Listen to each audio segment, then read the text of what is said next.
સુરતમાં રસ્તા પર વેપાર કરતા સ્ટ્રીટ વેન્ડરોએ અનોખો વિરોધ દર્શાવ્યો છે। પાલ આરટીઓ પાસે સ્ટ્રીટ વેન્ડરોએ રસ્તા પર ભીખ માંગી વિરોધ નોંધાવ્યો।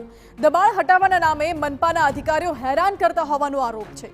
મોટી સંખ્યામાં સ્ટ્રીટ વેન્ડરોએ એકત્રિત થઈ રોષ વ્યક્ત કર્યો છે। મનપાએ દબાણ હટાવતા નાના વેપારીઓની હાલત કફોડી બની ગઈ છે, એટલે સ્ટ્રીટ વેન્ડરો દ્વારા ભીખ માંગીને વિરોધ પ્રદર્શન કરવામાં આવ્યું છે। સ્ટ્રીટ વેન્ડરોનું કહેવું છે કે દબાણ હટાવવાના નામે મનપાના અધિકારીઓ હેરાન પરેશાન કરી રહ્યા છે।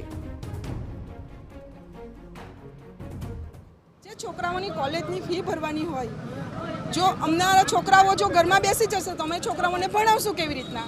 જેવી રીતના અમે ઘરમાં બેસી ગયા છે। અમે તો બે હાથ જોડીને બેનને નમ્ર અપીલ કરીએ છીએ કે અમને રોજી જ્યાં સુધી તમે વૈકલ્પિક જગ્યા બહેનોને નહીં ફાળવી આપો ત્યાં સુધી અમને ધંધો કરવા દો। જે દિવસે તમે અમને ફાળવી આપશો જગ્યા, અમે સ્વૈચ્છિક રીતે અમે હટી જશું।